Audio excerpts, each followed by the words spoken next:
President-elect Barack Obama said about his choice for Secretary of Veterans Affairs that there is none more distinguished, more determined, or more qualified to care for our returning troops is no less notable than what the appointee, the retired Army General Eric Shinseki, did in February 2003. To that in a moment. But in our fourth story in the countdown, the first part of an answer to the question we've asked nightly since the election and will continue to do until the inauguration. What do we do now when it comes to taking care of our vets? On Sunday in Chicago, Mr. Obama announcing the selection of General Shinseki, the first Asian American to hold that post, citing him for earning the respect of the troops, charging him with modernizing the VA.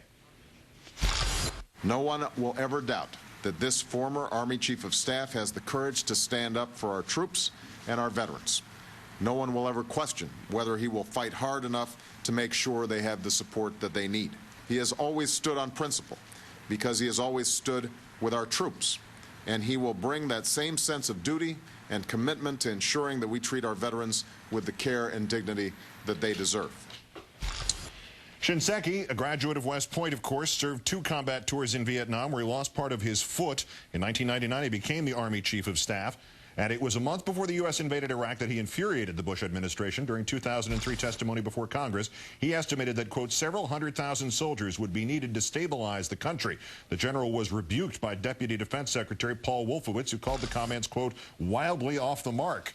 It proved, sadly, that Wolfowitz was wildly off the mark. Even the Bush administration silently admitted that after a fashion with the concept of the surge. We're joined now by retired U.S. Army Colonel Jack Jacobs, Medal of Honor recipient, and also, of course, an MSNBC military analyst. Good to see you, Jack. Good to be with you. So you have specific credentials in assessing this man. Well, I've known him for a long, long time. He's a 1965 graduate of West Point. I saw him on and off for many, many years.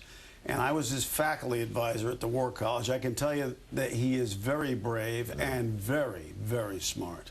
And how does that apply particularly to this situation? It's the second largest, people wouldn't guess this, the second largest cabinet department behind defense. He's been charged with modernizing it. It sounds like a vague term. He'll know what it means? Yeah, he'll decide what it means himself. I think he's going to be given a wide latitude to do whatever he needs to do in order to take care of American soldiers, sailors, airmen, and Marines. The Veterans Administration, Secretary of Veterans Affairs, presides over an enormous bureaucracy. Bureaucracies are large organizations that do routine things in a routine kind of way.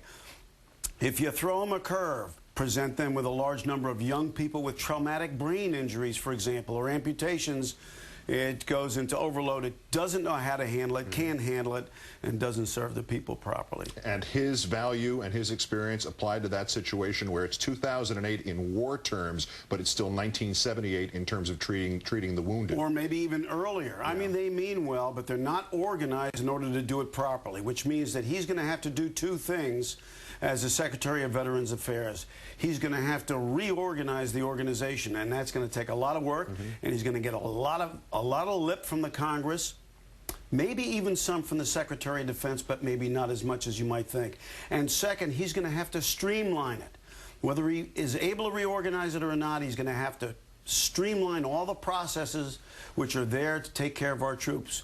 But I think if there's anybody who can do it, it is this guy. He's one tough cookie. And Jack, the symbolism of the appointment, obviously you couldn't find a bigger break with the Bush administration, but you know, in Shinseki, I guess you also couldn't find a bigger break with the idea of, we used to believe, it seemed like the civilian rule of the military believed in wishful thinking as opposed to reality, and now that's been reversed with this man. Yeah, he undoubtedly was not the only guy to come to the conclusion that we didn't have enough forces going into Iraq.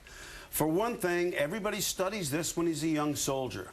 Everybody knows that it always takes more assets to hold on to an objective than it does to take it in the first place. And he's been through the wars and knows that this is true and has actually seen it in actual practice. But of all the people, the high-ranking people in the military establishment, he was the only one I know of who stood up to the people in power and said it publicly. And for that, he was left to twist in the wind. And perhaps now there's something something of a make-good for him in that. But one specific question about this. In March, it turned out the Pentagon narrowed the definition of the combat injury no longer to include roadside bombs or landmines, which is very convenient for statisticians, but doesn't do much good for the troops. Is that the first thing he might be rolling back? Well, the decision was, the results of the decision is not what the Secretary of Defense meant when he did it. But, you know, the bureaucracy, again, that's exactly how it interprets it. This is the first thing he's going to have to address, and I think he'll get no complaints from Secretary Gates. Colonel Jack Jacobs, MSNBC military analyst and a Medal of Honor recipient. Always a pleasure, sir. Thanks for having me. Thanks, Jack.